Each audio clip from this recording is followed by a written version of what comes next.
I'm Dr. Henri Colt, and this presentation is part of Bronchoscopy Academy, an ongoing competency-based curriculum in flexible bronchoscopy. The goal of this work is to improve procedural understanding, anatomical recognition, and clinical judgment, while helping reduce patient suffering associated with unequal expertise and inconsistent training. Today we will discuss bronchoalveolar lavage, or BAL, a procedure many bronchoscopists learn early because the technical steps are straightforward. The bronchoscope is wedged into a segment, saline is instilled, fluid is recovered, and specimens are sent for analysis. But over time, most operators discover that BAL is less simple than it initially appears. Two bronchoscopists may perform BAL in similar patients and obtain very different returns, different diagnostic yields, and occasionally different complications.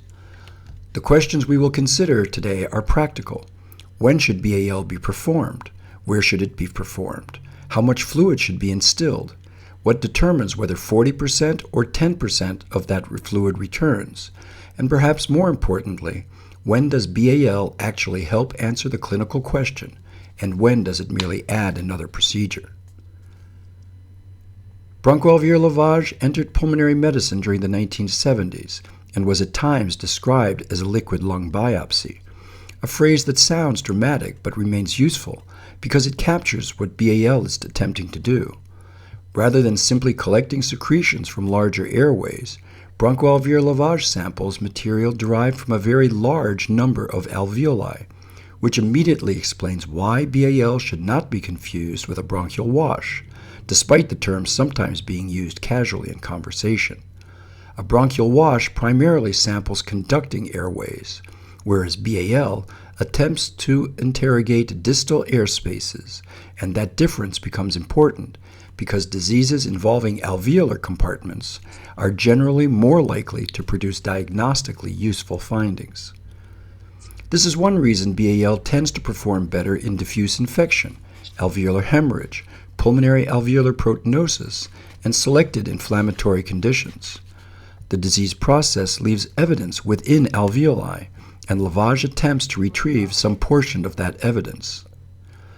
Consequently, before performing BAL, it is helpful to pause briefly and ask what exactly is expected from the procedure.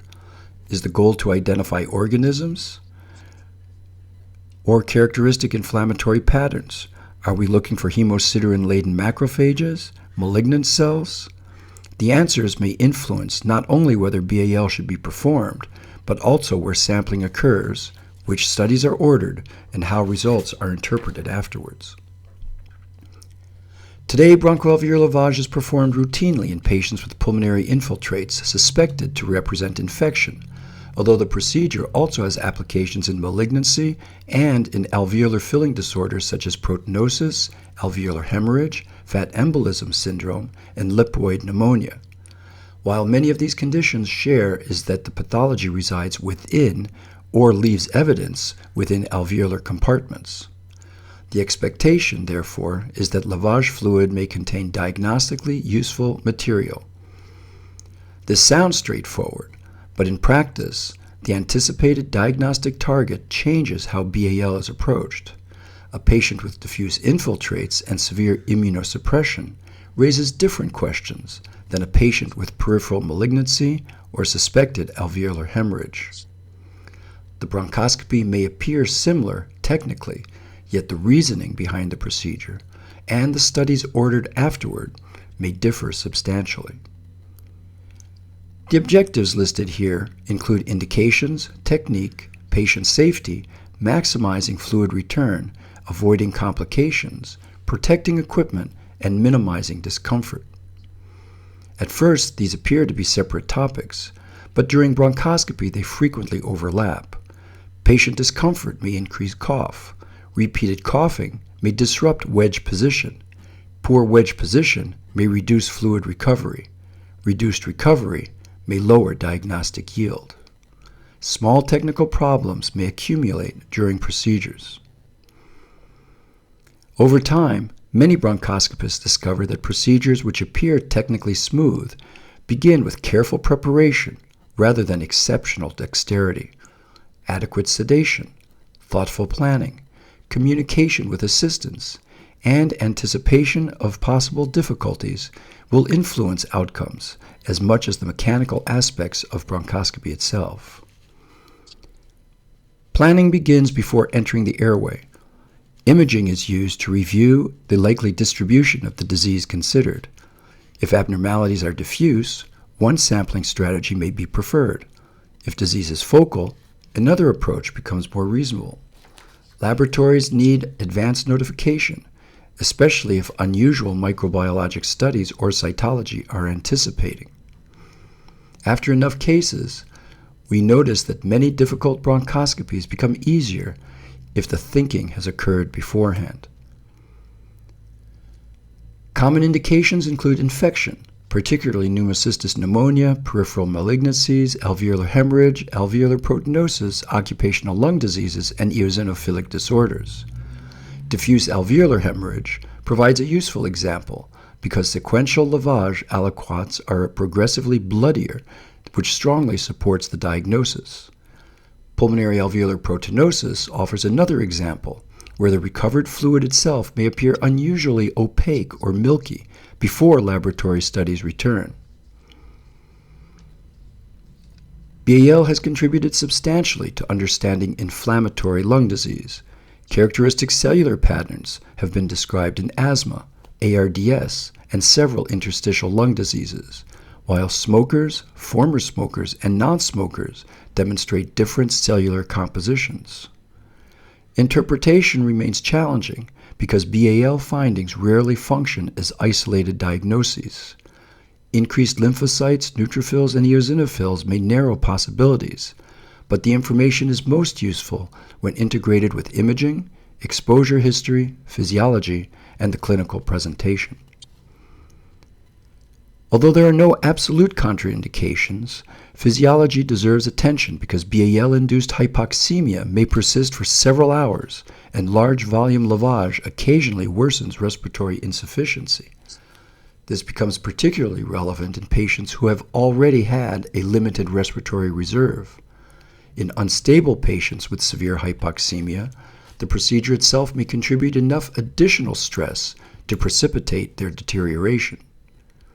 Deciding whether BAL should be performed involves not only considering its diagnostic benefit, but also asking whether the patient is likely to tolerate the procedure safely. Regardless, patients should be informed that they may run a slight fever for 1 or 2 days after the procedure, and some may become slightly hypoxemic. The location of BAL should always be documented in the procedure report because sampling site influences interpretation. In diffuse disease, the right middle lobe and lingula are commonly preferred, partially because fluid recovery tends to be better in those regions. In focal disease, targeting radiographically abnormal segments usually improves diagnostic yield. Sampling location should not be an afterthought during bronchoscopy. Location matters because another bronchoscopist reviewing results later should know exactly where the specimens originated. Achieving an adequate wedge is among the most important technical aspects of BAL because recovery depends heavily on positioning. If the bronchoscope is insufficiently wedged, saline may leak around the scope and recovery decreases. If wedged excessively, airway collapse may interfere with aspiration. With experience, operators often recognize a satisfactory wedge by subtle tactile feedback and by observing slight airway collapse during gentle suction. These details are difficult to appreciate initially, but become increasingly intuitive after repeated procedures. Sometimes it helps to have the patients take a deeper breath while saline is being introduced and aspirated. You may occasionally encounter the term bronchoalveolar lavage rather than bronchoalveolar lavage. The terminology varies among operators and publications, although the principle remains similar. We are attempting to sample distal airway and alveolar compartments. Traditionalists would say that BAL, bronchoalveolar lavage, is a misnomer because what is really being sampled are bronchoalveolar alveolar territories. Saline is generally instilled at room temperature using aliquots of approximately 20 to 60 milliliters, with cumulative volumes frequently exceeding 100 milliliters. Studies cited here suggest that in interstitial lung disease, cellular changes in recovered fluid become evident only after larger total volumes have been instilled. Early aliquots often contain proportionally more proximal airway contamination, whereas later aliquots may better reflect distal alveolar compartments.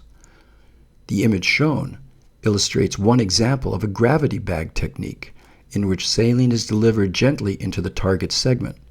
Some operators prefer syringe installation, while others develop preferences based on their training or habit. The technique itself may vary less than the objectives. Regardless of method, the operator attempts to achieve adequate distribution of fluid while minimizing discomfort and maximizing recovery. Fluid recovery may occur through manual suction into a syringe, gravity drainage, or gentle wall suction. The first aliquot frequently retrieves less fluid than subsequent aliquots, and this sometimes surprises trainees performing BAL early in their experience. For many research purposes, the first aliquot is often discarded because of its bronchial wash contamination. Recovery usually improves with later aliquots, partly because fluid distribution changes during lavage. In this slide, the question is true or false. Bronchoalveolar lavage fluid return is usually greatest in smokers? The answer is false. BAL recovery tends to be lower in smokers than non-smokers, despite assumptions that increased secretions might produce the opposite effect. Recovery in non-smokers may approach 40 to 60% of instilled volume. Patient characteristics influence recovery considerably. Advanced age, COPD, and mechanical ventilation may also reduce yield. Consequently, disappointing recovery does not necessarily indicate poor technique. Several practical adjustments may improve recovery. Encouraging deep breathing during installation, maintaining an adequate wedge, and avoiding excessive suction are among the recommendations shown here. Interestingly, aggressive suction may worsen recovery because of airway collapse around the bronchoscope. Operators occasionally respond to poor return by applying more suction, whereas gentle techniques might actually prove to be more effective. For diffuse disease, sampling the middle lobe or lingula may improve recovery. For localized abnormalities, selecting non-dependent abnormal regions may increase diagnostic yield. BAL demonstrates characteristic findings in several conditions and may provide particularly useful information in infection, hemorrhage, proteinosis, eosinophilic disorders, and selected occupational lung diseases. The usefulness of BAL depends partly upon technical performance, but also upon whether the underlying disease process is likely to produce diagnostically meaningful findings within alveolar compartments. True or false? Bronchoscopy with BAL is superior to sputum induction to rule out a diagnosis of tuberculosis. A common assumption is that bronchoscopy with BAL should outperform induced sputum in suspected tuberculosis. The studies summarized in subsequent slides suggest that this assumption is not always correct. Several investigations compared induced sputum with bronchoscopy and BAL for diagnosis of tuberculosis. While these studies are older, they have been confirmed with more recent papers. Results were often comparable, and in some studies, induced sputum performed as well as or better than bronchoscopy. The practical implication is worth considering because induced sputum is simpler, less invasive, and may reduce risk and resource utilization. Multiple induced sputum specimens frequently remain appropriate before proceeding to bronchoscopy. BAL becomes reasonable when induced sputum fails or when sputum cannot be obtained. Diagnostic urgency and available alternatives all influence procedural timing. Diagnostic yield in malignancy varies considerably. Peripheral lesions generally produce lower positivity rates, whereas visible lesions increase yield substantially. Bronchoalveolar carcinoma historically demonstrated relatively high positivity. Negative BAL, therefore, does not exclude malignancy, particularly when disease distribution or sampling limitations reduce yield. Among immunocompromised populations, BAL remains especially valuable because diagnostic yield includes bacterial infection, CMV, pneumocystis, mycobacterial disease, and other pathogens. In these settings, bronchoscopy may alter treatment decisions rapidly, sometimes within hours of microbiologic identification. Complications of bronchoalveolar lavage include hypoxemia, fever, transient infiltrates, pneumothorax, and temporary reductions in pulmonary function. Major complications are uncommon. BAL is generally safe when patient selection is appropriate and procedures are performed thoughtfully, although patients with limited reserve warrant particular attention.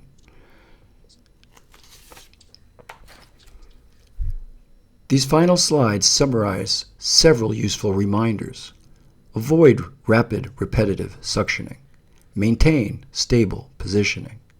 Review imaging beforehand. Communicate clearly with assistants and recognize inadequate samples.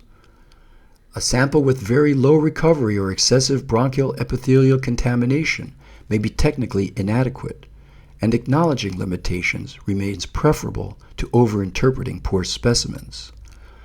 You can evaluate the quality of your sample by asking your pathology cytologist to look for bronchial epithelial cells and squamous cells in your specimens. The art of bronchoscopy remains a somewhat humorous but true series of statements.